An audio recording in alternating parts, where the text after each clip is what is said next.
ਸਕੂਨ ਨਾਲ ਜਾਵੇਗਾ, ਕੋਈ ਤੰਗ ਨਹੀਂ ਕਰਦਾ ਹੈਗਾ, ਜਿਵੇਂ ਕਿ ਦੂਏ ਹੁੰਦੇ ਨਾ ਜਾਨਵਰ ਤੰਗ ਕਰਦੇ ਨੇਗੇ ਚੱਲਣ।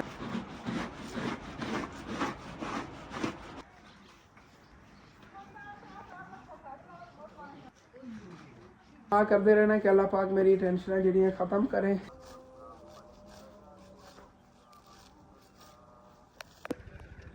ਤੇ ਹੁਣ ਜੀ ਫਿਰ ਲੈ ਚਲੀ ਸ਼ਤਾਲਾ ਜਿਹੜਾ ਬੰਨ ਕੇ, ਚਲੋ ਜੀ ਬੰਨੀਏ ਇਹਨਾਂ ਨੂੰ, ਚਲੋ ਜੀ ਲੈ ਫਿਰ ਸ਼ੇਰੂ ਰੱਜ ਕੇ ਖਾ। ਬਿਸਮਿल्लाहिर्रहमानिर्रहीम अस्सलाम वालेकुम जी, की हाल चाल है सारे देखने वाले तमाम बहन भाई हैं। जैसे उम्मीद करने सारे देखने वाले तमाम बहन भाई बिल्कुल ठीक ठाक होवणगे ते अल्हम्दुलिल्लाह जी असी बिल्कुल ठीक ठाक आ गए। ਤੇ ਆਪਣਾ ਜੀ ਅੱਜ ਦਾ ਵਲੌਗ ਬੜਾ ਇੰਟਰਸਟਿੰਗ ਹੋਣ ਵਾਲਾ ਸੀ, ਸ਼ੁਰੂ ਤੋਂ ਲੱਗ ਕੇ ਐਂਡ ਤੱਕ ਮੁਕੰਮਲ ਵਾਚ ਕਰਨਾ ਹੈਗਾ। ਤੇ ਜਿਵੇਂ ਕਿ ਤੁਹਾਨੂੰ ਕੱਲ ਦੱਸਿਆ ਸੀ ਅੱਜ ਦੇ ਦਿਨ ਕੰਮ ਬਹੁਤ ਜ਼ਿਆਦਾ ਕਰਨੇ ਆਣਗੇ, ਲੇਕਿਨ ਤੁਹਾਨੂੰ ਇਹ ਵੀ ਤਾਂ ਪਤਾ ਹੋਣਾ ਹੈਗਾ ਕਿ ਕੱਲ ਅਸੀਂ ਗਏ ਸੀ ਮਛਲੀਆਂ ਪਕੜਨ। ਵਲੌਗ ਤਾਂ ਮੈਂ ਨਹੀਂ ਬਣਾਇਆ ਸੀਗਾ, ਲੇਕਿਨ ਤਕਰੀਬਨ ਅਸੀਂ ਸੈਕਿੰਡ ਟਾਈਮ ਹੀ ਉਧਰੋਂ ਆਏ ਸੀ ਮਛਲੀਆਂ ਪਕੜ ਕੇ। ਕੱਲ ਤਾਂ ਨਵੇਂ ਇਲਾਕੇ 'ਚ ਗਿਆ ਸੀ ਤੇ ਉੱਥੇ ਤਾਂ ਨਿਰੀ ਰੇਤ ਹੀ ਸੀਗੀ, ਰੇਤ ਹੀ ਐਂ ਸੀ ਜਿਵੇਂ ਅੱਗ ਹੁੰਦੀ ਹੈਗੀ, ਬਹੁਤ ਜ਼ਿਆਦਾ ਗਰਮ ਰੇਤ ਹੈਗੀ ਤੇ ਉਹਦੇ ਤੇ ਪੈਦਲ ਚੱਲਣਾ ਪੈਂਦਾ ਸੀ। ਫਿਰ ਅੱਗੇ ਪਾਣੀ ਜਿਹੜਾ ਉਹ ਵੀ ਇਤਨਾ ਜ਼ਿਆਦਾ ਠੰਡਾ ਨਹੀਂ ਸੀਗਾ, ਉਹ ਵੀ ਗਰਮ ਹੀ ਆ ਗਿਆ ਦਰਿਆ ਦੇ ਵਿੱਚ। ਕੱਲ ਮਾਸ਼ਾਅੱਲਾ ਮਛਲੀਆਂ ਕਾਫੀ ਪਕੜੀਆਂ ਸੀ, ਲੇਕਿਨ ਅੱਬੂ ਜਾਨ ਨੇ ਆਪਣੇ ਦੋਸਤਾਂ ਨੂੰ ਦੇਤੀਆਂ ਜਿਨ੍ਹਾਂ ਦੇ ਪਿੱਛੇ ਅਸੀਂ ਗਏ ਸੀਗੇ। ਅੱਬੂ ਜਾਨ ਤੇ ਮੈਂ ਉਹਨਾਂ ਨਾਲ ਰਲ ਕੇ ਨਾ, ਉਹ ਇੱਥੋਂ ਦੇ ਸੀਗੇ ਤੇ ਉਹਨਾਂ ਨੂੰ ਉਸ ਦਿਨ ਨਾਲ ਨਹੀਂ ਲੈ ਗਏ ਸੀ ਜਦੋਂ ਪਹਿਲੇ ਫਿਸ਼ਿੰਗ ਕਰਨ ਗਏ ਸੀ। ਫਿਰ ਉਹਨਾਂ ਨੇ ਕਿਹਾ ਸਾਨੂੰ ਤੁਸੀਂ ਨਾਲ ਲੈ ਜਾਣਾ ਹੁਣ ਜਦੋਂ ਜਾਣਾ ਹੈਗਾ। ਤੇ ਅੱਬੂ ਜਾਨ ਨੂੰ ਕਹਿੰਦੇ ਕਿ ਆਪਾਂ ਨਾ ਅੱਜ ਕੱਲ੍ਹ ਚੱਲੀਏ। ਫਿਰ ਅੱਬੂ ਜਾਨ ਨੇ ਕਿਹਾ ਚਲੋ ਕੋਈ ਨਾ, ਫੁੱਫੋ ਨਹੀਂ ਦੋਰਾ ਨਹੀਂ ਇੱਥੋਂ ਜਾਣਾ ਸੀ, ਉਹਨਾਂ ਨਾਲ ਰਲ ਕੇ ਚਲੇ ਗਏ ਸੀ ਤੇ ਉਹਨਾਂ ਇਹ ਸ਼ੌਕ ਪੂਰਾ ਕਰਾਇਆ ਸੀਗੇ ਕੱਲ। ਤੇ ਉਦੋਂ ਜਿਵੇਂ ਕਿ ਤੁਹਾਨੂੰ ਪਤਾ ਹੀ ਹੈਗਾ ਕਿ ਆਪਣਾ ਇਹ ਸ਼ੇਰੂ ਹੈਗਾ, 3-4 ਦਿਨ ਹੋ ਗਏ ਮੈਂ ਟਰਾਈ ਕਰ ਰਿਹਾ ਇਹਨੂੰ ਨਹਿਲਾਵਣ ਦੀ, ਤੇ ਉਦੋਂ ਥੱਲੋਂ ਕੋਈ ਇਹਦੀ ਸਫਾਈ ਵਗੈਰਾ ਹੀ ਨਹੀਂ ਕੀਤੀ ਤੇ ਗੰਦਗੀ ਕਾਫੀ ਥੱਲੇ ਹੋਈ ਪਈ ਫਰਸ਼ ਤੇ। ਫਰਸ਼ ਵੀ ਧੋਈਏ ਤੇ ਇਹਨੂੰ ਹੀ ਪਹਿਲੇ ਨਹਿਲਾਈਏ, ਬਾਕੀ ਕੰਮ ਜਿਹੜੇ ਇਹਨਾਂ ਬਾਅਦ ਹੀ ਕਰਾਂਗੇ ਕਿਉਂਕਿ ਦੇਖੋ ਇਹਦੇ ਤੇ ਮਿੱਟੀ ਕਾਫੀ ਲੱਗੀ ਹੋਈ ਹੈ। ਐ ਸ਼ੇਰੂ ਨੂੰ ਹਰਾ ਭਰਾ ਘਾਸ ਪਾਇਆ ਕਿ ਦੁਪਹਿਰ ਟਾਈਮ ਮੰਮੀ ਅੱਬੂ ਗਏ ਸੀਗੇ, ਉਹ ਘਾਸ ਲੈ ਕੇ ਆਏ ਸੀ। ਮੈਂ ਦੁਪਹਿਰ ਟਾਈਮ ਸੋ ਰਿਹਾ ਸੋ ਗਿਆ ਤੇ ਉਹਨੂੰ ਉਠਿਆਂਗੇ, ਦੁਕਾਨ ਵੀ ਖੋਲ ਲਈ ਹੈਗੀ ਤੇ ਮੈਂ ਕਿਹਾ ਸ਼ੇਰੂ ਹੈ ਨਾ ਇਹਨੂੰ ਬਾਹਰ ਉੱਥੇ ਬੰਨ੍ਹ ਕੇ ਨਹਿਲਾ ਦਿੰਦੇ ਆਂਗੇ। ਤੇ ਘਾਸ ਸਿਰਫ ਇਹ ਬਚਿਆ ਪਿਆ, ਬਾਕੀ ਸ਼ੇਰੂ ਨੇ ਬੜੀ ਸ਼ੌਕ ਨਾਲ ਖਾਧਾ ਹੈ। ਸ਼ੇਰੂ ਸ਼ੌਕ ਨਾਲ ਘਾਸ ਖਾਂਦਾ ਹੈਗਾ।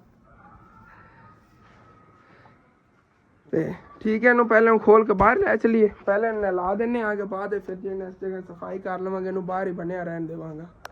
ਤੇ ਪਹਿਲੇ ਜੀ ਸ਼ੇਰੂ ਦੀ ਰੱਸੀ ਖੋਲੀ ਹੈਗੀ, ਆਰਾਮ ਸਕੂਨ ਨਾਲ ਜਾਵੇਗਾ, ਕੋਈ ਤੰਗ ਨਹੀਂ ਕਰਦਾ ਹੈਗਾ। ਜਿਵੇਂ ਕਿ ਦੂਏ ਹੁੰਦੇ ਨਾ ਜਾਨਵਰ ਤੰਗ ਕਰਦੇ ਨੇਗੇ ਚੱਲਣ ਲੱਗਿਆ, ਨਹੀਂ ਇਹ ਤੰਗ ਨਹੀਂ ਕਰੇਗਾ, ਆਰਾਮ ਨਾਲ ਜਾਵੇਗਾ। ਉੱਥੇ ਨੂੰ ਬੰਨ੍ਹ ਕੇ ਫਿਰ ਨਹਿਲਾਨੇ ਆਗੇ। ਬਾਹਰ ਦਰਵਾਜ਼ਾ ਜਾਂ ਪਹਿਲੇ ਮੈਂ ਖੋਲ ਲਿਆ ਸੀਗਾ। ਆ ਜਾ ਸ਼ੇਰੂ, ਚੱਲ ਸਾਡਾ ਬੱਬਰ ਸ਼ੇਰ ਆ ਗਿਆ। ਸ਼ੇਰੂ ਅੱਜ ਬਾਹਰ ਆ ਕੇ ਬਹੁਤ ਜ਼ਿਆਦਾ ਖੁਸ਼, ਕਿਉਂਕਿ 3 ਦਿਨ ਹੋ ਗਏ ਨੇਗੇ ਇਹਨੂੰ ਨਾ ਇੱਥੇ ਬਾਹਰ ਨਹੀਂ ਕੱਢਿਆ ਹੈਗਾ। ਤੇ ਜਾਨਵਰਾਂ ਲਈ ਇਹ ਬੜੀ ਖੁਸ਼ੀ ਦੀ ਗੱਲ ਹੁੰਦੀ ਹੈਗੀ ਕਿ ਇੱਕ ਜਗ੍ਹਾ ਤੋਂ ਦੂਸਰੀ ਜਗ੍ਹਾ ਇਹਨਾਂ ਨੂੰ ਖੋਲ ਕੇ ਬੰਨ੍ਹ ਦਿੱਤਾ ਜਾਵੇ ਨਾ। ਕਿਉਂਕਿ ਸਾਡੇ ਪਿੰਡਾਂ ਥਾਵਾਂ 'ਤੇ ਇੰਝ ਹੁੰਦਾ ਹੈਗਾ ਕਿ ਮੈਨੂੰ ਦੱਸ ਰਹੇ ਸੀ ਇਹਨਾਂ ਕੋਲ ਲਿਆ ਨਾ, ਉਹ ਕਹਿੰਦੇ ਅਸੀਂ ਬਸ ਇਹਦੀ 2 ਜਗ੍ਹਾ ਬਣਾਈ ਹੋਈ ਸੀ, ਇੱਕੋ ਜਿਹੜਾ ਕਮਰਾ ਜਿਹਦੇ 'ਚ ਇਹਨੂੰ ਸਰਦੀਆਂ ਬੰਨ੍ਹਦੇ ਸੀਗੇ, ਜਾਂ ਜਿੱਥੇ ਤੁਸੀਂ ਇਹਨੂੰ ਖੋਲ ਕੇ ਲੈ ਆਂਦਾ ਹੈਗਾ ਗਰਮੀਆਂ ਜਿੱਥੇ ਬਾਹਰ ਕਿੱਲੇ 'ਤੇ ਬੰਨ੍ਹਿਆ ਹੁੰਦਾ, ਤੇ ਉੱਥੇ ਬਣਿਆ ਪਾਲ ਸਾਂਭ ਕੇ ਇੰਨਾ ਵੱਡਾ ਹੋਇਆ ਹੈਗਾ। ਤੇ ਜਦੋਂ ਨਵੀਂ ਜਗ੍ਹਾ ਦੇਖਦੇ ਨੇ ਨਾ ਜਾਨਵਰ ਬਹੁਤ ਜ਼ਿਆਦਾ ਖੁਸ਼ ਹੁੰਦੇ ਨੇ। ਦੇਖੋ ਮਸਤੀ ਕਰਦਾ ਹੈ ਸ਼ੇਰੂ, ਸਾਡਾ ਕਿਊਟ ਜਿਹਾ ਸ਼ੇਰੂ। ਲੈ ਇਹਨਾਂ ਨੂੰ ਮੈਂ ਪੈਪ ਤੈਨੂੰ ਅੱਛੀ ਤਰ੍ਹਾਂ ਨਾਲ ਨਹਿਲਾਨਾ ਆ ਗਿਆ ਇੱਥੇ।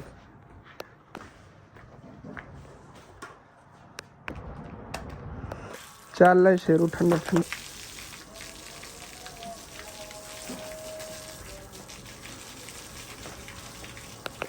ਕਿੰਨਾ ਗੰਦਾ ਹੋ ਗਿਆ ਹੈਗਾ ਸ਼ੇਰੂ। ਇਸ ਜਗ੍ਹਾ ਤੇ ਸਾਰਾ 2 ਦਿਨ ਸਾਫ਼ ਹੋ ਜਾਵੇਗਾ ਫਿਰ।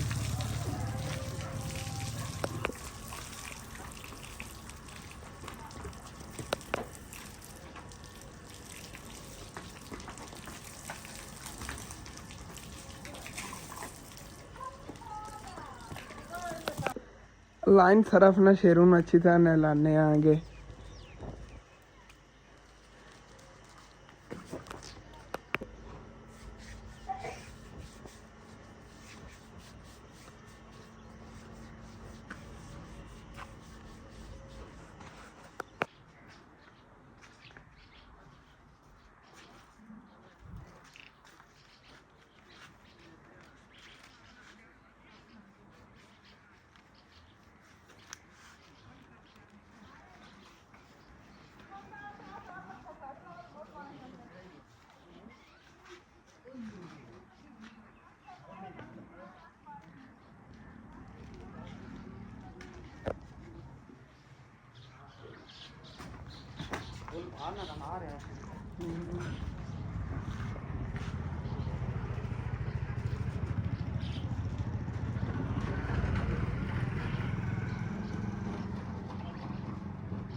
ਤੇ ਫਾਈਨਲੀ ਜੀ ਆਪਣੇ ਸ਼ੇਰੂ ਨੂੰ ਅੱਛੀ ਤਰ੍ਹਾਂ ਨਹਿਲਾਤਾ ਹੈਗਾ। ਦੇਖੋ ਨਾ ਕਿ ਕਿਤਨੀ ਜ਼ਿਆਦਾ ਅੰਦਰ ਮਿੱਟੀ ਲੱਗੀ ਹੋਈ ਸੀ ਕਿ ਮਾਸ਼ਾਅੱਲਾ ਸਾਰਾ ਸਾਫ਼ ਹੋ ਗਿਆ ਹੈਗਾ।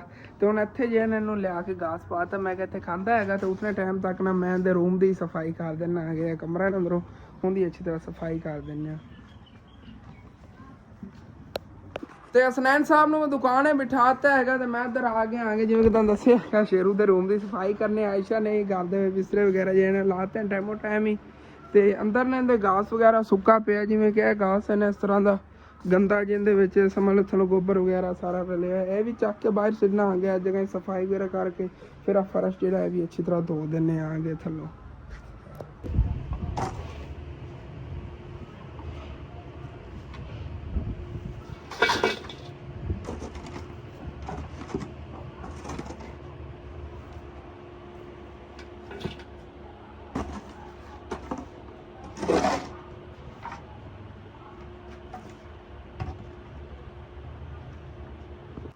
ਬਾਕੀ ਅੰਦਰੋਂ ਜਿਹੜੇ ਕਚਰਾ ਵਗੈਰਾ ਸੀ ਉਹ ਤਾਂ ਕੱਢ ਲਿਆ, ਬਸ ਥੱਲੋਂ ਨੂੰ ਫਰਸ਼ ਦੀ ਜਿਹੜੀ ਸਫਾਈ ਕਰਨੀ ਹੈ ਕਿ ਅੱਛੀ ਤਰ੍ਹਾਂ ਗੋਬਰ ਵਗੈਰਾ ਇਹਦੇ 'ਤੇ ਲੱਗਿਆ ਲੈ ਜਾਵੇਗਾ, ਸਫਾਈ ਹੋ ਜਾਵੇ ਕਲੀਅਰਲੀ।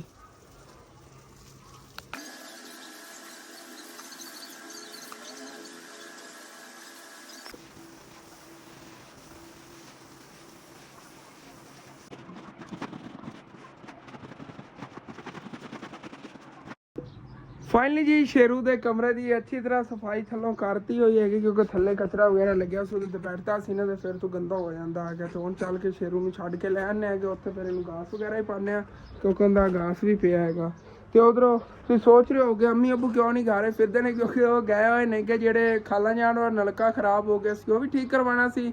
ਤੇ ਜਿਹੜਾ ਨਾ ਉਹ ਦੰਦ ਦੱਸੇ ਸਾਡੇ ਰਿਸ਼ਤੇਦਾਰ ਨਾਲ ਨਲਕਾ ਲਗਵਾਇਆ, ਉਹਦਾ ਹੀ ਉਹੀ ਸੇਮ ਖਾਲਾ ਜਾਣ ਵਾਲਾ ਨਲਕੇ ਵਾਲਾ ਇਸ਼ੂ ਆ ਰਿਹਾ ਸੀਗਾ, ਉਹ ਵੀ ਠੀਕ ਕਰਵਾਉਣਾ। ਉਹ ਅੰਕਲ ਮਿਸਤਰੀ ਨੂੰ ਉਹਨਾਂ ਨੇ ਕਿਹਾ ਹੈਗਾ, ਕੁਛ ਨਲਕਿਆਂ ਦੇ ਬਕਾਇਆ ਪੈਸੇ ਰਹਿੰਦੇ ਸੀਗੇ ਕਿ ਇੱਦਾਂ ਨੂੰ ਅਸੀਂ ਉਦੋਂ ਦੇਵਾਂਗੇ, ਤਕਰੀਬਨ 18,000 ਕਿੰਨਾ ਸੀ, ਜਦੋਂ ਅਸੀਂ ਦੋਨੇ ਨਲਕੇ ਠੀਕ ਤਰ੍ਹਾਂ ਚਾਲੂ ਕਰੋਗੇ, ਕਿਉਂਕਿ ਬੜਾ ਇਸ਼ੂ ਬਣਦਾ। ਘਰ ਦੇ ਅੱਗੇ ਵਾਲਾ ਨਲਕਾ ਜਿਹਾ ਪਹਿਲੇ ਖਰਾਬ ਸੀ, ਐਵੇਂ ਹੀ ਕੀਤਾ ਉਹਨਾਂ ਨੇ, ਤਾਂ ਫਿਰ ਉਹਨਾਂ ਨੇ ਜਿਹੜਾ ਨਾ ਸਾਨੂੰ ਠੀਕ ਕਰਕੇ ਦਿੱਤਾ ਹੈਗਾ।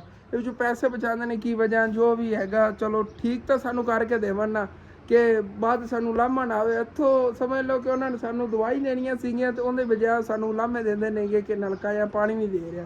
ਤੇ ਹੁਣ ਉਹਨਾਂ ਨੇ ਕਿਹਾ ਸਾਨੂੰ ਠੀਕ ਕਰਕੇ ਤੇ ਉਸ ਤੋਂ ਬਾਅਦ ਫਿਰ ਤੁਹਾਨੂੰ ਉਹਨਾਂ ਪੈਸੇ ਦੇਣੇ ਆ, ਕਿਉਂਕਿ ਅੱਬੂ ਜਾਨ ਨੇ ਪਹਿਲੇ ਸੋਚਿਆ ਸੀ ਨਲਕੇ ਪਹਿਲੇ ਚੈੱਕ ਕਰਾਂਗੇ ਚਲਵਾ ਕੇ, ਅਗਰ ਚੱਲੇ ਤਾਂ ਉਸ ਤੋਂ ਬਾਅਦ ਹੀ ਉਹਨਾਂ ਨੂੰ ਪੈਸੇ ਦੇਵਾਂਗੇ। ਤੇ ਇਸੇ ਤਰ੍ਹਾਂ ਹੀ ਕੀਤਾ ਹੈਗਾ, ਕੋਈ ਥੋੜ੍ਹੇ ਪੈਸੇ ਰੱਖ ਲਏ ਸੀਗੇ ਤੇ ਬਾਕੀ ਉਹਨਾਂ ਨੂੰ ਦੇ ਦਿੱਤੇ ਹੋਏ ਆਣਗੇ ਤੇ ਉਹ ਉਹਨਾਂ ਨੂੰ ਹੁਣ ਦੇ ਦੇਵਣਗੇ ਜਦੋਂ ਨਲਕੇ ਠੀਕ ਚੱਲਣਗੇ।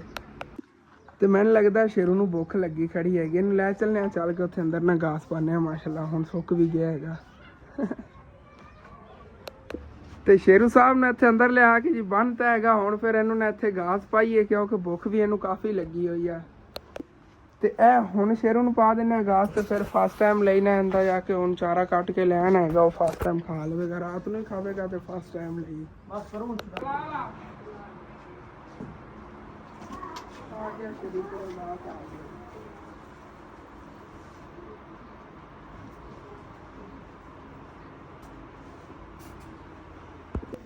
ਮਾਸ਼ਾਅੱਲਾ ਸ਼ੇਰੂ ਨਹਾਉਣ ਤੋਂ ਬਾਅਦ ਕਿੰਨਾ ਚਮਕ ਰਿਹਾ ਹੈਗਾ, ਕਿਉਂਕਿ ਅੱਗੇ ਨਾ ਮੈਨੂੰ ਜਿਵੇਂ ਨਵਾਉਣ ਲੱਗਦਾ ਸੀਗਾ ਤੇ ਅੱਗੋਂ ਨਾ ਟੱਕਰਾਂ ਮਾਰਨ ਲੱਗ ਜਾਂਦਾ ਸੀ। ਅੱਜ ਇਹਨੇ ਕੁਛ ਵੀ ਨਹੀਂ ਕਿਹਾ ਹੈਗਾ, ਸਕੂਨ ਇਹਨੂੰ ਮੈਂ ਚੀਜ਼ਾਂ ਸਾਫ਼ ਸੁਥਰਾ ਕਰਕੇ ਨੇ ਲਾ ਦਿੱਤਾ ਹੈਗਾ।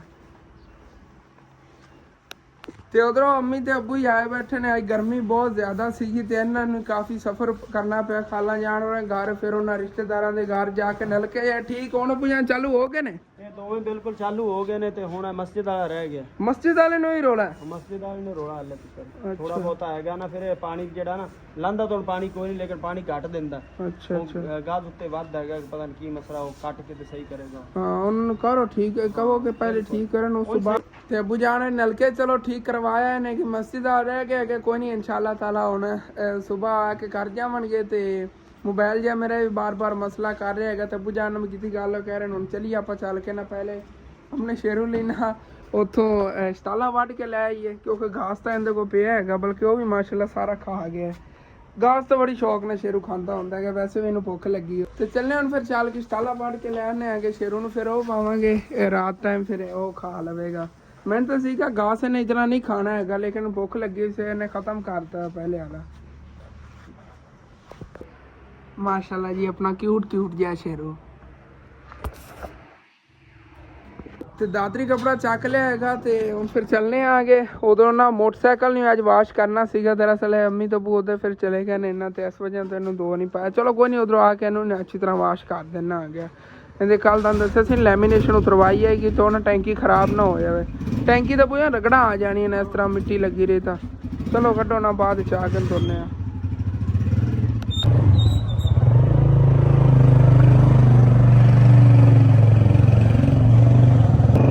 ਹਰ ਕੋਈ ਆਪਣੇ ਜਾਨਵਰਾਂ ਚਾਰਾ ਲੈ ਕੇ ਜਾ ਰਿਹਾ ਹੈਗਾ, ਤਾਂ ਅਸੀਂ ਹੁਣ ਕੱਟਣ ਆ ਰਹੇ ਹਾਂ। ਕੋਈ ਨਹੀਂ ਟਾਈਮ ਕੋਈ ਨਹੀਂ ਇੰਨਾ ਲੱਗਣਾ ਹੈਗਾ, 2-3 ਮਿੰਟਾਂ 'ਚ ਅਸੀਂ ਕੱਟ ਕੇ ਚਲੇ ਜਾਣਾ ਹੈਗਾ। ਚਲੋ ਜੀ ਅੱਲਾ ਯਾਦ ਕਰਕੇ ਅਬੂ ਜਾਨ ਲੱਗ ਗਏ ਨੇਗੇ। ਅੱਜ ਨਾ ਅਸੀਂ ਇਸ ਸਾਈਡ ਤੋਂ, ਹਾਲਾਂਕਿ ਸਾਨੂੰ ਉਹਨਾਂ ਨੇ ਸੇਧ ਉਹ ਕਰਕੇ ਦਿੱਤੀ ਹੋਈ ਹੈਗੀ ਕਿ ਇਹਦਾ ਜਿਹੜਾ ਪਕਾਉਣ ਲੱਗਿਆ ਵੀ ਆ ਪੱਕ ਜਾਏਗਾ, ਹਾਂ ਲੇਕਿਨ ਉਹ ਪਕਾ ਲੈਣਾ ਛੋਟਾ ਛੋਟਾ ਹੈਗਾ। ਤੇ ਉਧਰੋਂ ਨਾ ਉਸ ਸਾਈਡ ਤੋਂ ਉਹਨੂੰ ਬਿਮਾਰੀ ਜੀ ਪਈ ਖੜੀ। ਅਬੂ ਜਾਨ ਕਹਿੰਦੇ ਨੇ ਆਪਣੇ ਹਿੱਸੇ 'ਚ ਉਹਨਾਂ ਨੇ ਛੱਡਿਆ, ਆਪਾਂ ਉਹਨਾਂ ਨੂੰ ਕਵਾਂਗੇ ਸਾਨੂੰ ਨਾ ਇਹ ਅਸੀਂ ਕੱਚ ਕੇ ਦੇ ਦਿਓ, ਇਤਨੀ ਜਗ੍ਹਾ ਬਣੀ, ਇਹ ਤੋਂ ਸਿੱਧੀ ਇੰਜ ਕਰ ਲੈਂਦੇ ਹਾਂ। ਹਾਂ ਆਪਾਂ ਇੰਜ ਕਰਕੇ ਸੇਧ ਤੇ ਵੱਡਾਂਗੇ ਨਾ, ਤੋੜ ਤੱਕ ਸੇਧ ਦਿੰਦੀ ਤੇ ਵੱਢ ਲੈਣੇ ਅੱਗੇ। ਹਾਂ ਇਹ ਸਾਫ਼ ਹੈ, ਤੇ ਇਹ ਫਿਰ ਇਹਦੇ 'ਚ ਨਾ ਪਰਲੀ ਸਾਈਡ ਤੋਂ ਗੱਟਾ ਮਿੱਟੀ ਪਿਆ ਸੜਕ ਦੇ ਨਾਲ, ਇਸ ਵਜ੍ਹਾ ਤੋਂ ਨਾ ਚਲੋ ਓਕੇ ਹੋ ਗਿਆ। ਉਹਨਾਂ ਨੇ ਤਾਂ ਵਿੱਚ ਨਹੀਂ ਹੀ ਰੱਖਤੀ ਸੀਗੀ ਤੋੜ ਤੱਕ ਦੀ, ਉਹਨਾਂ ਨੂੰ ਦੱਸ ਦੇਵਾਂਗੇ ਨਾ ਅਸੀਂ, ਸਾਨੂੰ ਸਿੱਧਾ ਕਰ ਦਿਓ ਇੱਧਰ ਨੂੰ, ਅੱਗੇ ਤੱਕ ਫਿਰ ਵੱਡਾ ਵਿੱਚ ਹੈਗਾ ਤੇ ਇਹਦੇ ਹਰਾ ਭਰਾ ਹੈਗਾ ਇੰਸ਼ਾਅੱਲਾ।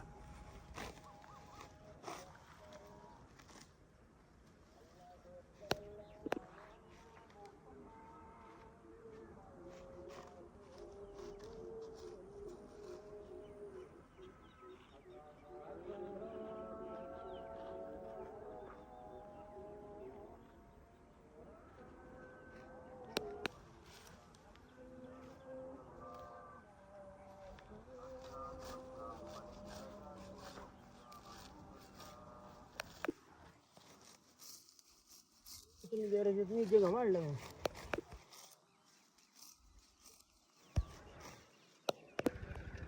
ਤੇ ਹੁਣ ਜੀ ਫਿਰ ਲੈ ਚਲੀ ਸ਼ਤਾਲਾ ਜਿਹੜਾ ਬਣ ਕੇ। ਅਬੂ ਜਾਨ ਆਪਾਂ ਲੇਟ ਨਹੀਂ ਹੋਇਆ ਹਾਲੇ ਤੱਕ, ਤਾਂ ਸਾਰੇ ਪਿੰਡ ਵਾਲੇ ਉਹ ਨਹੀਂ ਚਾਰਾ ਲੈ ਕੇ ਜਾ ਰਹੇ ਨੇ ਆਪਣੇ ਪਿੰਡ। ਲੇਟ ਰਿਹਾ ਨਾ, ਹਾਂ ਲੇਟ ਲੱਗ ਰਿਹਾ, ਸੂਰਜ ਗਰੂਬ ਹੋ ਗਿਆ ਵੈਸੇ ਨਹੀਂ ਜਦੋਂ ਅੱਜ ਆਪਾਂ ਆਇਆ। ਹਾਂ ਚਲੋ ਜੀ ਬੰਨੀਏ ਇਹਨਾਂ ਨੂੰ, ਚਲੋ ਜੀ ਲੈ ਚਲੀਏ। ਤੇ ਗੰਦਮ ਤੋਂ ਬਾਅਦ ਇੱਥੇ ਬੁਝਾਣੋ ਕੋਈ ਚਾਰਾ ਵਗੈਰਾ ਹੀ ਕੱਢਣਗੇ, ਪਾਣੀ ਇਹਨਾਂ ਨੇ ਲਾਇਆ ਹੈਗਾ ਇੱਥੇ ਕੋਈ ਚਾਰਾ ਵਗੈਰਾ ਹੀ ਹੁਣ ਕੱਢਣਗੇ। ਹਾਂ ਮੱਕੀ ਵਗੈਰਾ ਇਸ ਤਰ੍ਹਾਂ ਹੀ ਕੱਢਣਗੇ। ਬੁਝਾਣ ਦੇ ਤੇ ਕੱਪੜਿਆਂ ਦਾ ਝੂਲੀਆ ਉੱਡੀ ਜਾਵੇ, ਗੱਟਾ ਮਿੱਟੀ ਪੈ ਕੇ। ਹਾਂ ਉਹੀ ਹੈ ਨਾ, ਚਲੋ ਕੋਈ ਨਾ ਚੱਲਣੇ ਹੁਣ ਫਿਰ। ਚਲੋ ਜੀ ਤੇ ਘਰ ਵਾਪਸ ਹੀ ਅਸੀਂ ਆ ਗਏ ਆਂਗੇ, ਤਾਂ ਹੁਣ ਚੱਲ ਕੇ ਸ਼ੇਰੂ ਸਾਹਿਬ ਨੂੰ ਨਾ ਨਾਲ ਸ਼ਤਾਲਾ ਹੀ ਖਿਲਾਣੇ ਆ, ਕਿਉਂਕਿ ਅੱਗੇ ਚਾਰਾ ਹੀ ਦੂਸਰਾ ਖਾ ਰਿਹਾ ਸੀਗਾ, ਘਾਸ ਜਿਹੜਾ ਬੁਝਾਣ ਲੈ ਕੇ ਆਏ ਸੀਗੇ। ਹੁਣ ਸ਼ਤਾਲਾ ਪਾਣੇ ਆ ਇੱਥੇ। ਸ਼ੇਰੂ ਨੂੰ ਪਹਿਲੇ ਸੈਂਪਲ ਚੈੱਕ ਕਰਾਈਏ ਇਹਨਾਂ ਦਾ। ਲੈ ਸ਼ੇਰੂ ਆ ਗਿਆ, ਸ਼ਤਾਲਾ ਵੀ।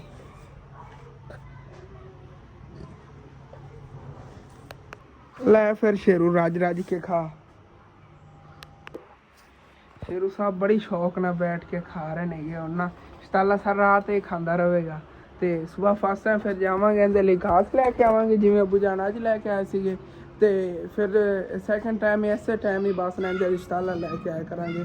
ਉਦੋਂ ਮਕਈ ਵੀ ਮਿਲ ਗਈ ਹੈਗੀ, ਹਾਲੀ ਤੱਕ ਹੈ ਛੋਟੀ ਛੋਟੀ, 2 ਦਿਨ ਰੁਕ ਜਾਈਏ ਕਿਉਂਕਿ ਫਾਇਦਾ ਆਪਣਾ ਹੀ ਹੈਗਾ ਹੁਣ, ਕਿਉਂਕਿ ਉਹਨਾਂ ਕੋਲ ਲੈ ਤਾਂ ਲਈ ਹੋਈ ਹੈਗੀ। ਤੇ ਜਿਤਨੇ ਦਿਨ ਉਹ ਖੜੀ ਰਹੇਗੀ ਉਤਨੀ ਵੱਡੀ ਹੋਵੇਗੀ, ਜ਼ਿਆਦਾ ਚਾਰਾ ਬਣ ਜਾਵੇਗਾ, ਫਿਰ ਬਾਅਦ ਕਟਾਈ ਹੁੰਦੀ ਸ਼ੁਰੂ ਕਰਨਾ। ਹਾਂ 4 ਦਿਨ ਬਾਅਦ ਪੈ ਹਾਂ 4 ਦਿਨ ਥੋੜੇ ਰੁਕ ਜਾਂਦੇ ਹਨ, ਉਤਨ ਤੱਕ ਇਹ ਹੀ ਇਹਨਾਂ ਨੂੰ ਖਿਲਾਉਂਦੇ ਆ। ਤੇ ਉਦੋਂ ਸੱਚ ਮੈਨੂੰ ਯਾਦ ਆ ਗਿਆ, ਅੱਜ ਜਿਹੜੀ ਵੀਡੀਓ ਮੈਂ ਅਪਲੋਡ ਕੀਤੀ ਸੀ, ਕਾਫੀ ਮੇਰੇ ਭੈਣ ਭਾਈਆਂ ਦੇ ਕਮੈਂਟ ਥੱਲੇ ਆ ਰਹੇ ਸੀ ਹੱਸਣ, ਉਸ ਵੀਡੀਓ ਦੀ ਆਵਾਜ਼ ਨਾ ਬਹੁਤ ਸਲੋ ਆਈ ਹੈਗੀ। ਲੇਕਿਨ ਇਹ ਅੱਲਾ ਦਾ ਸ਼ੁਕਰ ਅਦਾ ਕਰੋ ਕਿ ਵੀਡੀਓ ਮੇਰੇ ਕੋਲ ਬਣ ਰਹੀਆਂ ਨਹੀਂ ਇਹਨਾਂ ਦਿਨਾਂ, ਕਿਉਂਕਿ ਵੈਸੇ ਤਾਂ ਮੈਂ ਤੁਹਾਡੇ ਨਾਲ ਡੇਲੀ ਸ਼ੇਅਰ ਕਰਦਾ ਸੀਗਾ, ਫੋਨ ਨੂੰ ਮਸਲਾ ਹੈਗਾ। ਲੇਕਿਨ ਕਾਫੀ ਦਿਨ ਹੋ ਗਏ ਨੇ, ਮੈਂ ਖੁਦ ਹੀ ਨਹੀਂ ਅੱਛਾ ਸਮਝ ਰਿਹਾ ਕਿ ਤੁਹਾਡੇ ਨਾਲ ਸ਼ੇਅਰ ਕਰਾਂ ਕਿ ਮੇਰੇ ਫੋਨ ਨੂੰ ਕੀ ਮਸਲਾ ਹੈਗਾ। ਕਿ ਬਹੁਤ ਜ਼ਿਆਦਾ ਯਕੀਨਨ ਮੈਂ ਟੈਨਸ਼ਨ ਵਿੱਚ ਆ ਗਿਆ। ਅੱਜ ਦਿਨ ਟਾਈਮ ਆਲਾ ਕੁੱਟ ਕੇ ਫਸਟ ਟਾਈਮ ਵਲੌਗ ਬਣਾ ਲੈਂਦਾ, ਲੇਕਿਨ ਗਰਮੀ ਹੁੰਦੀ, ਗਰਮੀ ਦੀ ਵਜ੍ਹਾ ਹੀਟ ਅਪ ਹੋ ਜਾਂਦਾ ਫੋਨ, ਤੇ ਫਿਰ ਫਸਟ ਟਾਈਮ ਹੀ ਮੈਂ ਇਸੇ ਵਜ੍ਹਾ ਤੋਂ ਨਹੀਂ ਵਲੌਗ ਬਣਾਇਆ। ਹਾਲਾਂਕਿ ਥਕਾਵਟ ਚਲੋ ਸੀ ਕੋਈ ਨਾ, ਉਹ ਬਾਕੀ ਕੰਮ ਵੀ ਕਾਫੀ ਕਰਨੇ ਆ, ਜੇ ਨਹੀਂ ਮੈਂ ਕਰ ਪਾਇਆ ਤੇ ਹੁਣ ਵੀ ਮੈਂ ਇਤਨਾ ਜ਼ਿਆਦਾ ਪਰੇਸ਼ਾਨ ਆ ਕਿ ਜਿਹੜਾ ਮੈਂ ਸਾਰਿਆਂ ਨੇ ਕਿਨੇ ਜੇ ਦਰਦ ਦੀ ਵਜ੍ਹਾ ਤੋਂ ਇਹ ਲੱਗ ਰਿਹਾ ਜਿਵੇਂ ਫਟਣ ਲੱਗਿਆ ਹੈਗਾ। ਬਹੁਤ ਜ਼ਿਆਦਾ ਸਰਦ ਨੂੰ ਦਰਦ ਹੈਗੀ, ਕਿਉਂ ਕਿ ਜਿਹੜਾ ਮੈਂ ਇੱਕ ਕਲਿੱਪ ਬਣਾਉਣਾ ਨਾ, ਉਹ ਮੈਂ ਰਿਕਾਰਡ ਕਰਨ ਦੇ ਪਿੱਛੇ 3 ਵਾਰੀ ਦੁਬਾਰਾ ਉਹ ਕਲਿੱਪ ਬਣਾਉਣਾ ਪੈਂਦਾ ਹੈਗਾ। ਪਹਿਲੇ ਵਾਲਾ ਪਤਾ ਹੀ ਨਹੀਂ ਚੱਲੇਗਾ, ਕੈਮਰਾ ਬੰਦ ਹੋ ਜਾਵੇ। ਇਤਨਾ ਜ਼ਿਆਦਾ ਪਰੇਸ਼ਾਨ ਆ ਫੋਨ ਦੀ ਵਜ੍ਹਾ ਤੋਂ, ਕੋਈ ਪਤਾ ਨਹੀਂ ਕਿਰਨ ਮੈਂ ਇਤਨਾ ਜ਼ਿਆਦਾ ਤੰਗ ਆ ਕੇ ਹੋਇਆ ਗਿਆ। ਪਹਿਲੇ ਮੈਨੂੰ ਸ਼ੌਕ ਸੀ ਮੈਂ YouTube ਕਰਦਾ ਰਹਾਂ, ਆਪਣੀ ਫੈਮਿਲੀ ਦੇ ਹਾਲਾਤ ਵੀ ਚੇਂਜ ਕਰ ਰਿਹਾ ਸੀ, ਲੇਕਿਨ ਜਿਤਨਾ ਜ਼ਿਆਦਾ ਮੈਂ ਤੰਗ ਹੋਇਆ ਖੁਦ ਨੇ ਆਪਣੇ ਹਾਲਾਤਾਂ ਨੂੰ ਦੇਖ ਕੇ ਕਿ ਹਾਲਾਤ ਫਿਰ ਕਿਸ ਤਰ੍ਹਾਂ ਨੇ ਫੈਮਿਲੀ ਦੇ, ਤੇ ਨਾਲ ਜਿਹੜਾ YouTube ਤੇ ਕੰਮ ਵੀ ਮੈਂ ਠੀਕ ਤਰ੍ਹਾਂ ਨਹੀਂ ਕਰ ਪਾ ਰਿਹਾ, ਕਿਉਂਕਿ ਅਗਰ ਮੈਂ ਕੰਮ ਕਰਾਂਗਾ ਤਾਂ ਮੈਨੂੰ ਅੱਛੀ ਸੈਲਰੀ ਮਿਲੇਗੀ ਨਾ।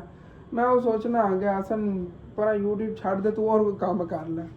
ਲੇਕਿਨ ਕੀ ਕਰਾਂ, ਵੀਵਰਾਂ ਦੀ ਵੀ ਕਾਫੀ ਡਿਮਾਂਡ ਹੁੰਦੀ, ਥੱਲੇ ਕਮੈਂਟ ਕਰਦੇ ਨੇਗੇ ਹਸਨ ਤੇਰਾ ਵਲੌਗ ਕਿਉਂ ਨਹੀਂ, ਕਾਲਾਂ ਆਉਣੀਆਂ ਸ਼ੁਰੂ ਹੋ ਜਾਂਦੀਆਂ ਨੇ। ਕਾਫੀ ਮੇਰੇ ਭੈਣ ਭਾਈ ਕਾਲ ਕਰਦੇ ਨੇ, ਕਾਲ ਨਹੀਂ ਮੈਂ ਚੱਕਣਾ ਆ ਗਿਆ, ਕਿਸ ਵੇਲੇ ਤੋਂ ਨਹੀਂ ਚੱਕਣਾ, ਮੇਰਾ ਫੋਨ ਦਾ ਪੈਨਲ ਹੀ ਠੀਕ ਹੈਗਾ, ਪੈਨਲ ਦਾ ਇਹਨੂੰ ਬੜਾ ਇਸ਼ੂ ਹੈਗਾ। ਲੇਕਿਨ ਇਨਸ਼ਾਅੱਲਾ ਤਾਲਾ ਫੋਨ ਚੇਂਜ ਕਰਨੇ ਆਂਗੇ, ਦੁਆ ਬਸ ਕਰਨੀ ਅੱਲਾ ਪਾਕ ਕਰਮ ਕਰੇ। ਮੇਰਾ ਹੀ ਦਿਲ ਹੈਗਾ ਕਿ ਮੈਂ ਨਾ ਆਈਫੋਨ ਹੀ ਲਵਾਂ, ਜਦੋਂ ਹੀ ਲਵਾਂ ਅੱਛਾ ਜਿਹੜਾ ਹੋਵੇ ਕਿ ਜਿਹਦੇ ਪੈਨਲ ਵਗੈਰਾ ਨਾ ਮਸਲਾ ਹੋਵੇ, ਵਾਟਰਪ੍ਰੂਫ ਹੋਵੇ, ਕੋਈ ਟੈਨਸ਼ਨ ਨਾ ਮੈਨੂੰ ਬਾਅਦ ਬਣੇ। ਪਹਿਲੇ ਵਾਲਾ ਵੀ ਆਪਣਾ ਆਈਫੋਨ ਸੇਲ ਕਰਕੇ ਨਵਾਂ ਹੋਰ ਆਈਫੋਨ ਲੈ ਲਵਾਂ, ਉੱਤੇ ਮੈਨੂੰ 60-70 ਹਜ਼ਾਰ ਰੁਪਇਆ ਪਾਉਣਾ ਪੈਣਾ ਹੈਗਾ। ਜਦੋਂ ਮੇਰੇ ਗੁੰਜਾਇਸ਼ ਹੋਈ ਫਿਰ ਇਨਸ਼ਾਅੱਲਾ ਤਾਲਾ ਮੈਂ ਫ਼ੋਨ ਚੇਂਜ ਕਰ ਲਵਾਂਗਾ। ਤੁਸੀਂ ਦੁਆ ਕਰਦੇ ਰਹਿਣਾ ਹੈਗਾ, ਕਿਉਂਕਿ ਹੋਰ ਫੈਮਿਲੀ ਦੀ ਕਾਫੀ ਟੈਨਸ਼ਨ ਆ। ਮੇਰਾ ਮੋਟਰਸਾਈਕਲ ਸੀ ਨਾ, ਤੇ ਇਹਦੇ ਜੇ ਪੈਸੇ ਰਹਿੰਦੇ ਸੀਗੇ ਉਹ ਮੈਂ ਦਿੱਤੇ ਨਹੀਂ ਨੇਗੇ, ਤੇ ਪਰਸੋਂ ਅੰਕਲ ਹੋਰਾਂ ਦੀ ਕਾਲ ਆਈ ਹੋਈ, ਉਹਨਾਂ ਨੇ ਨਾ ਤਕਰੀਬਨ 2 ਲੱਖ ਤੋਂ ਉੱਤੇ ਪੈਸੇ ਬਣਾ ਲਏ ਹੋਏ ਨੇਗੇ। ਮੋਟਰਸਾਈਕਲ ਦੇ ਵੱਧਦੇ ਰਹੇ ਨੇ ਖੜੇ ਮੈਂ ਦਿੰਦਾ ਨਹੀਂ ਪਿਆ ਗਿਆ। ਤੇ ਇਸ ਤਰ੍ਹਾਂ ਮੋਟਰਸਾਈਕਲ ਉਹ ਸਾਰਾ ਹੀ ਉਹਨਾਂ ਦਾ ਹੋਇਆ ਖੜਾ, ਜਿਹੜਾ ਮੌਜੂਦਾ ਮੋਟਰਸਾਈਕਲ ਹੈ ਨਾ, ਇਸ ਤਰ੍ਹਾਂ ਸਾਰਾ ਹੀ ਉਹਨਾਂ ਦਾ ਹੀ ਹੈਗਾ। ਉਹਦੇ ਪੈਸੇ ਲਾਣੇ ਨੇ, ਮੇਰਾ ਹੋਵੇਗਾ। ਮੇਰੇ ਜ਼ਿਹਨ ਚੱਟ ਕੇ ਨਹੀਂ ਸੀਗਾ, ਮੈਨੂੰ ਤਾਂ ਇਹੀ ਸੀਗਾ ਮੋਟਰਸਾਈਕਲ ਦੇ ਪੈਸੇ ਦੇ ਦਿੰਦੇ ਆ ਅਗਲੇ ਮਹੀਨੇ ਅੱਬੂ ਦੇ ਕਰਜ਼ੇ ਲੈ ਜਾਣ। ਅੱਬੂ ਦੇ ਕਰਜ਼ੇ ਤਾਂ ਮਾਸ਼ਾਅੱਲਾ ਜੇ ਮੇਨ ਸੀਗੇ, ਤੁਹਾਨੂੰ ਦੱਸਿਆ ਸੀ ਲੈ ਗਏ, ਹੁਣ ਛੋਟੇ ਮੋਟੇ ਨਹੀਂ ਗਿਆ, ਆਹਿਸਤਾ ਲਾ ਰਹੇ, ਅੱਲਾ ਦਾ ਸ਼ੁਕਰ ਹੈ। ਲੇਕਿਨ ਬਸ ਨਾ ਹੁਣ ਰਹਿ ਗਈ ਟੈਨਸ਼ਨ ਮੋਟਰਸਾਈਕਲ ਵਾਲੀ, ਇੱਕ ਫੋਨ ਚੇਂਜ ਕਰਾਂ ਇਨਸ਼ਾਅੱਲਾ ਤਾਲਾ ਸਿਵਾ ਦੁਆ ਕਰੋ, ਇਹ ਵੀ ਜਿਹੜਾ ਨਾ ਚੇਂਜ ਕਰ ਹੀ ਲਵਾਂਗੇ। ਅੱਜ ਦਾ ਫੋਨ ਨੂੰ ਮਸਲਾ ਬਣਿਆ ਨਾ, ਪਹਿਲਾ ਕਲਿੱਪ ਜੇ ਇੰਨਾ ਲੰਬਾ ਰਿਕਾਰਡ ਹੋ ਗਿਆ, ਨਹੀਂ ਤਾਂ ਬਾਰ ਜਿਹੜਾ ਨਾ ਸਕਿਪ ਵਿੱਚ ਹੋ ਜਾਂਦਾ ਸੀ, ਦੇਖਦੇ ਹੋ ਕੇ ਬੰਦ ਹੋ ਜਾਂਦਾ ਸੀ ਕੈਮਰਾ, ਪਤਾ ਹੀ ਨਹੀਂ ਮੈਨੂੰ ਚੱਲਦਾ। ਮਾਸ਼ਾਅੱਲਾ ਹੁਣ ਤਾਂ ਚੋਣ ਠੀਕ ਚੱਲ ਰਿਹਾ ਫੋਨ, ਲੇਕਿਨ ਇਨਸ਼ਾਅੱਲਾ ਤਾਲਾ ਫੋਨ ਚੇਂਜ ਕਰਨਾ ਹੈ। ਗਰਮੀ ਤੇ ਠੀਕ ਤਰ੍ਹਾਂ ਨਹੀਂ ਚੱਲਦਾ ਹੈਗਾ, ਤੇ ਫਿਰ ਬੜੀ ਟੈਨਸ਼ਨ ਬਣਦੀ ਵਲੌਗ ਬਣਾਵਾਂ, ਨਹੀਂ ਤੇ ਮੈਂ ਖੁਦ ਪਰੇਸ਼ਾਨ ਹੋ ਜਾਂਦਾ। ਤੇ ਵੈਸੇ ਨਾ ਗੱਲ ਤਾਂ ਮੈਂ ਸ਼ੁਰੂ ਕੀਤੀ ਹੈ ਕਿ ਆਵਾਜ਼ ਦੇਣ ਦਾ ਇਹ ਮਸਲਾ ਹੈਗਾ। ਇਹਦੇ ਦਰਅਸਲ ਨਾ ਜੇ ਸਪੀਕਰ ਨੇ ਕਿ ਉਹਨਾਂ ਜਿੱਧਰੋਂ ਪਾਣੀ ਚਲਾ ਗਿਆ ਸੀ, ਜਦੋਂ ਖੁਲਾਇਆ ਸੀ ਨਾ ਬੈਕ ਸਾਈਡ ਨੂੰ ਚੇਂਜ ਕਰਾਈ, ਉਸ ਤੋਂ ਬਾਅਦ ਤੇ ਉੱਥੋਂ ਖਰਾਬ ਹੋ ਗਏ ਸੀ ਸਪੀਕਰ। ਉਸ ਤੋਂ ਬਾਅਦ ਜੇ ਇਹਨਾਂ ਸਪੀਕਰ ਜੇ ਆਵਾਜ਼ ਦਿੰਦੇ ਹੀ ਨਹੀਂ ਕਹਿੰਦੇ, ਤੇ ਕੋਈ ਇੱਥੇ ਫੋਨ ਦੀ ਆਵਾਜ਼ ਆਉਂਦੀ ਨਾ ਕਾਲ ਦੀ, ਉਹ ਜਗ੍ਹਾ ਵਾਲਾ ਸਪੀਕਰ ਜਾਂ ਬਸ ਚੱਲਦਾ ਹੈਗਾ, ਉਹਦੇ ਵਿੱਚੋਂ ਸਮਝ ਲਓ ਆਵਾਜ਼ ਰਿਕਾਰਡ ਹੀ ਹੁੰਦੀ ਤੇ ਸੁਣੀਂਦੀ ਹੈਗੀ। ਕਦੀ ਉਹ ਵੀ ਉਹਦੇ 'ਚ ਪਾਣੀ ਪਿਆ ਹੋਇਆ ਹੈਗਾ। ਤੇ ਫੋਨ ਜਦੋਂ ਮੈਂ ਖੁਲਾਇਆ ਸੀ, ਉਹਨਾਂ ਨੂੰ ਮੈਂ ਕਿਹਾ ਸੀ ਉਹਨਾਂ ਵਿੱਚੋਂ ਕਿਸ ਤਰ੍ਹਾਂ ਅਸੀਂ ਪਾਣੀ ਸੁਕਾ ਦਿਓ, ਕਹਿੰਦੇ ਨਹੀਂ ਇਹਨੂੰ ਅਗਰ ਖੋਲੀਏ ਤੇ ਬੋਰਡ ਜਿਹੜਾ ਸਾਰਾ ਖਰਾਬ ਹੋ ਸਕਦਾ ਹੈਗਾ। ਮੈਂ ਕਿਹਾ ਫਿਰ ਠੀਕ ਹੈ, ਅਸੀਂ ਐਵੇਂ ਹੀ ਇਹਨੂੰ ਬੰਦ ਕਰ ਦਿਓ, ਚਲੋ ਕੋਈ ਨਾ, ਕਦੀ ਆਵਾਜ਼ ਆ ਤਾਂ ਜਾਂਦੀ, ਕਹਿੰਦੇ ਉਹ ਨਾ ਹੋਵੇ ਕਿ ਸਾਰਾ ਫੋਨ ਹੀ ਤੇਰਾ ਖਰਾਬ ਹੋ ਜਾਵੇ। ਉਹਨੇ ਬਿਹਤਰ ਇਹੀ ਸੀਗਾ ਕਿ ਮੈਂ ਇਹਨੂੰ ਬੰਦ ਹੀ ਕਰਾ ਲਿਆ। ਮੈਂ ਕਿਹਾ ਸੀ ਇਹਦੀ ਬੈਕ ਸਾਈਡ ਉਦੋਂ ਚੇਂਜ ਕਰ ਦਿਓ, ਇਹਦੀ ਬੈਕ ਸਾਈਡ ਹੋਣੀ ਚੇਂਜ ਕਰਾਉਣੀ ਹੈਗੀ ਇਨਸ਼ਾਅੱਲਾ ਤਾਲਾ। ਜਦੋਂ ਸ਼ਹਿਰ ਚੱਕਰ ਲੱਗਿਆ ਨਾ ਸਾਰਾ ਟੁੱਟਿਆ ਹੋਇਆ ਬੈਕ ਸਾਈਡ ਤੋਂ, ਇਹਦੀ ਬੈਕ ਸਾਈਡ ਇਨਸ਼ਾਅੱਲਾ ਤਾਲਾ ਚੇਂਜ ਕਰਾ ਲਿਆਵਾਂਗੇ। ਇਹ ਤਾਂ ਤੁਹਾਨੂੰ ਪਤਾ ਹੀ ਹੋਣਾ ਹੈਗਾ ਕਿ ਜਿਹੜਾ ਮੈਂ ਗਿਰਿਆ ਸੀ ਨਾ, ਐਕਸੀਡੈਂਟ ਹੋਇਆ ਸੀ, ਉਹ ਘੁਟਨਾ ਹੀ ਛਿਲਿਆ ਗਿਆ ਸੀ। ਮਾਸ਼ਾਅੱਲਾ ਹੁਣ ਤਾਂ ਜ਼ਖਮ ਠੀਕ ਹੋ ਗਿਆ ਹੈਗਾ, ਕਾਫੀ ਦਿਨ ਦਰਦ ਰਹੀ ਹੈਗੀ, ਲੇਕਿਨ ਆਪਣੇ ਆਪ ਹੀ ਠੀਕ ਹੋ ਗਿਆ ਮਾਸ਼ਾਅੱਲਾ। ਤੇ ਉਦੋਂ ਜਿਹੜਾ ਨਾ ਫੋਨ ਵੀ ਟੁੱਟ ਗਿਆ ਹੈਗਾ, ਉਹਨਾਂ ਦੀ ਜਿਹੜਾ ਨਾ ਬੈਕ ਗਲਾਸ ਜਿਹੜਾ ਉਹ ਚੇਂਜ ਕਰਾਉਣਾ, ਉਹ ਸਾਰਾ ਟੁੱਟ ਗਿਆ ਹੋਇਆ ਹੈਗਾ। ਬਾਕੀ ਕਿਰਨ ਮੇਰਾ ਤਾਂ ਇਰਾਦਾ ਹੈਗਾ ਕਿ YouTube ਤੇ ਇਨਸ਼ਾਅੱਲਾ ਤਾਲਾ ਇੱਕ ਨਾ ਇੱਕ ਦਿਨ ਕਾਮਯਾਬ ਹੋਣਾ ਹੈਗਾ, ਲੇਕਿਨ ਜਦੋਂ ਮੇਰੇ ਨਾਲ ਇਸ ਤਰ੍ਹਾਂ ਹੁੰਦਾ ਨਾ ਫੋਨ ਵਗੈਰਾ ਦਾ ਮਸਲਾ ਬਣ ਜਾਵੇ ਜਾਂ ਹੋਰ ਕੋਈ ਟੈਨਸ਼ਨ ਬਣ ਜਾਵੇ, ਉਦੋਂ ਮੈਂ ਦਿਲ ਹਾਰ ਦਿੰਦਾ ਹੈਗਾ। ਉਦੋਂ ਫਿਰ ਮੈਂ ਜਿਹੜਾ ਨਾ ਯਕੀਨ ਕਰ ਦਿਲ ਕਰਦਾ ਖਾਮੋਸ਼ ਹੋ ਕੇ ਕਿਧਰੇ ਬਹਿ ਜਾਵਾਂ, ਮੈਨੂੰ ਕੋਈ ਪਰੇਸ਼ਾਨ ਹੀ ਨਾ ਕਰੇ। ਲੇਕਿਨ ਬਸ ਕੋਈ ਨਾ, ਥੋੜੇ ਦਿਨ ਹੀ ਨਹੀਂ ਗਾ, ਅੱਲਾ ਪਾਕ ਜਿਹੜੇ ਨਾ ਕੀ ਪਤਾ ਇੱਕ ਵੀਡੀਓ ਬਸ ਵਾਇਰਲ ਹੋਣ ਦੀ ਹੁੰਦੀ ਹੈਗੀ। ਇੱਕ ਵੀਡੀਓ ਜਦੋਂ ਆਪਣੀ ਵਾਇਰਲ ਹੋ ਗਈ ਇਨਸ਼ਾਅੱਲਾ ਤਾਲਾ ਫਿਰ ਅੱਲਾ ਪਾਕ ਨੇ ਕਾਮਯਾਬ ਕਰ ਦੇਣਾ ਹੈਗਾ। ਫਿਰ ਇਨਸ਼ਾਅੱਲਾ ਤਾਲਾ ਸਾਰੀਆਂ ਵੀਡੀਓ ਜੇ YouTube ਜੇ ਰਿਕਮੈਂਡ ਕਰੇਗਾ। ਇਤਨਾ ਮੈਨੂੰ ਟਾਈਮ ਹੋ ਗਿਆ, ਇੱਕ ਵੀਡੀਓ ਅੱਜ ਤੱਕ ਵਾਇਰਲ ਨਹੀਂ ਹੋਈ ਠੀਕ ਤਰ੍ਹਾਂ, ਜਿਵੇਂ ਕਿ 40-50 ਹਜ਼ਾਰ ਵਿਊਜ਼ ਹਾਲੇ ਤੱਕ ਇੱਕ ਵੀਡੀਓ ਵੀ ਨਹੀਂ ਮੇਰੇ ਚੈਨਲ ਤੋਂ ਗਈ ਹੈ। ਤੇ ਉਧਰੋਂ ਅੱਲਾ ਪਾਕ ਦੇ ਲੱਖਾਂ ਤੇ ਕਰੋੜਾਂ ਮੇਰੀ ਸ਼ੁਕਰ ਹੈ ਮਾਸ਼ਾਅੱਲਾ, ਆਪਣਾ ਇਤਨਾ ਪਿਆਰਾ ਘਰ ਬਣ ਗਿਆ। ਸਿਰਫ YouTube ਦੇ ਥਰੂ ਹੀ ਮੈਂ ਕਮਾਇਆ ਹੈਗਾ ਤੇ ਬਣਾਇਆ ਹੈਗਾ। ਬਾਕੀ ਤੁਹਾਨੂੰ ਪਤਾ ਹੈਗਾ ਕਿ ਮੋਟਰਸਾਈਕਲ ਤੇ ਘਰੇ ਖਾਣ ਪੀਣ ਦਾ ਨਿਜ਼ਾਮ ਪਹਿਲੇ ਨਾਲੋਂ 2 ਗੁਣਾ ਬਿਹਤਰ ਹੋ ਗਿਆ ਹੈਗਾ। ਤੇ ਜਿਵੇਂ ਕਿ ਹੁਣ ਡੇਲੀ ਸ਼ਾਮ ਟਾਈਮ ਹੀ ਫਰੂਟ ਦਾ ਜੂਸ ਘਰੇ ਬਣਦਾ ਹੈਗਾ, ਫਸਟ ਟਾਈਮ ਹੀ ਬਣਦਾ ਹੈਗਾ। ਤੇ ਅੰਮੀ ਅੱਬੂ ਹੋਣੀ ਗਏ ਹੋਏ ਨੇ ਕਿ ਫਰੂਟ ਵਗੈਰਾ ਲਵਣ, ਜੂਸ ਬਣਾਉਣਾ ਸੀ ਨਾ, ਤੇ ਅੰਮੀ ਜਾਨ ਦਵਾਈ ਲੈ ਲੈਂਦੇ, ਫਿਰ ਸਾਰੀ ਫੈਮਿਲੀ ਜਿਹੜਾ ਨਾ ਜੂਸ ਪੀਣੇ ਆ ਗਏ। ਅੱਛਾ ਹੁੰਦਾ ਹੈਗਾ। ਪੜੋਸੀਆਂ ਕੋਲ ਜਿਹੜਾ ਨਾ ਪਹਿਲੇ ਦੁੱਧ ਲੈਂਦੇ ਸੀਗੇ, ਲੇਕਿਨ ਕੱਲ ਤਾਂ ਖਾਲਾ ਜਾਣ ਔਰ ਲੈ ਕੇ ਆਏ ਸੀਗੇ। ਡੇਲੀ ਅਸੀਂ ਨਾ ਪੜੋਸੀ ਕੋਲ ਨਗਦ ਹੀ ਦੁੱਧ ਲੈ ਲੈਂਦੇ ਹੁੰਦੇ ਹਾਂ ਜੀ, ਲੇਕਿਨ ਖਾਲਾ ਜਾਣ ਔਰ ਕੱਲ ਤਕਰੀਬਨ 2-2.5 ਕਿਲੋ ਦੁੱਧ ਲੈ ਕੇ ਆਏ ਸੀਗੇ। ਉਹੀ ਪਿਆ ਹੈਗਾ, ਉਹਦਾ ਜੂਸ ਹੁਣ ਬਣਾ ਲਵਾਂਗੇ। 2 ਦਿਨ ਫਰਿੱਜ ਬੰਦਾ ਰੱਖ ਕੇ ਬਣਾਈ ਰੱਖੇ ਨਾ, ਉਹੀ ਬੰਦਾ ਖਾਲਾ ਜਾਣ ਉਹਨਾਂ ਨੂੰ ਪੈਸੇ ਦਿੰਦਾ ਰਵੇ ਜਿਹੜਾ ਦੁੱਧ ਉਹਨਾਂ ਕੋਲ ਲਵੇ। 2 ਦਿਨਾਂ ਦਾ ਇਕੱਠਾ ਹੀ ਲੈ ਲਿਆ 2 ਕਿਲੋ ਨਾ, ਅੱਧੇ ਕਿਲੋ ਨਾ ਅਸੀਂ ਇੱਕ ਟਾਈਮ ਬਣਾ ਲੈਣੇ ਆਗੇ ਜੂਸ। ਤੇ ਖਾਲਾ ਜਾਣ ਉਹਨਾਂ ਲਈ ਗਿਆ, ਉਦੋਂ ਤਕਰੀਬਨ 2 ਕਿਲੋ ਉਹਨਾਂ ਕੋਲ ਦੁੱਧ ਲੈ ਲਿਆ, ਉਹਦੇ ਪੈਸੇ ਉਹਨਾਂ ਨੂੰ ਦੇ ਦਿੱਤੇ। ਤੇ ਤਕਰੀਬਨ ਸਾਡੇ 2 ਦਿਨ ਜਿਹੜੇ ਨਾ ਉਹਦੇ ਨਾਲ ਗੁਜ਼ਰ ਕੇ ਕਰਨਗੇ। ਉਦੋਂ ਖਾਲਸ ਦੁੱਧ ਹੋਇਆ ਕਰੇਗਾ। ਪੜੋਸੀਆਂ ਦਾ ਕੋਈ ਪਤਾ ਨਹੀਂ, ਹਾਲਾ ਕਹਿਣ ਤਾਂ ਰਿਸ਼ਤੇਦਾਰ ਅੰਮੀ ਦੇ ਮਾਮੂ ਨੇ ਕਿ, ਲੇਕਿਨ ਕੀ ਪਤਾ ਥੋੜੀ ਬਹੁਤ ਮਿਲਾਵਟ ਕਰਦੇ ਹੋ। ਲੇਕਿਨ ਮਾਸ਼ਾਅੱਲਾ ਉਸ ਭੈਂਸ ਦਾ ਦੁੱਧ ਜਿਹੜਾ ਨਾ ਉਹਦਾ ਫਿਰ ਖਾਲਸ ਹੋਣਾ ਤਾਂ ਆਪਾਂ ਨੂੰ ਪਤਾ ਹੀ ਹੈ। ਬਾਕੀ ਠੀਕ ਹੈ, ਉਦੋਂ ਮੇਰੇ ਲਈ ਨਾ ਦੁਆ ਕਰਦੇ ਰਹਿਣਾ ਕਿ ਅੱਲਾ ਪਾਕ ਮੇਰੀ ਟੈਨਸ਼ਨਾਂ ਜਿਹੜੀਆਂ ख़त्म ਕਰੇ ਕਿ ਮੈਂ ਨਾ ਸਕੂਨ ਦੀ ਆਪਣੀ ਜ਼ਿੰਦਗੀ ਗੁਜ਼ਾਰ ਸਕਾਂ। ਕਿ ਮੈਂ ਜਿਵੇਂ ਕਿ ਤੁਹਾਨੂੰ ਪਹਿਲੇ ਦੱਸਦਾ ਹੁੰਦਾ ਨਾ, ਜਦੋਂ ਦਾ ਮੈਂ ਹੋਸ਼ ਸੰਭਾਲਿਆ ਇੱਕ ਦਿਨ ਮੈਂ ਖੁਸ਼ੀ ਦਾ ਨਹੀਂ ਗੁਜ਼ਾਰਿਆ ਹੈਗਾ। ਕੋਈ ਨਾ ਕੋਈ ਟੈਨਸ਼ਨ ਜ਼ਿੰਦਗੀ 'ਚ ਬਣੀ ਰਹਿੰਦੀ ਹੈਗੀ, ਲੇਕਿਨ ਇਨਸ਼ਾਅੱਲਾ ਤਾਲਾ ਅੱਲਾ ਪਾਕ ਉਹ ਵੀ ਦਿਨ ਦਿਖਾਵੇਗਾ, ਸਕੂਨ ਹੀ ਸਕੂਨ ਹੋਵੇਗਾ ਲਾਈਫ ਦੇ ਵਿੱਚ। ਤੇ ਠੀਕ ਹੈ, ਆਪਣਾ ਵਾਲਾ ਜਿਹਾ ਵਲੌਗ ਇੱਥੇ ਹੁੰਦਾ ਖਤਮ। ਤੁਹਾਨੂੰ ਅੱਛਾ ਲੱਗੇ ਲਾਜ਼ਮੀ ਆਪਣੇ ਚੈਨਲ ਸਬਸਕ੍ਰਾਈਬ ਕਰ ਲੈਣਾ, ਵੀਡੀਓ ਲਾਈਕ ਕਰ ਲੈਣਾ, ਦੋਸਤਾਂ ਰਿਸ਼ਤੇਦਾਰਾਂ ਸ਼ੇਅਰ ਵੀ ਕਰ ਲੈਣਾ। ਥੈਂਕਸ ਫॉर वाचिंग एंड अल्लाह हाफिज़।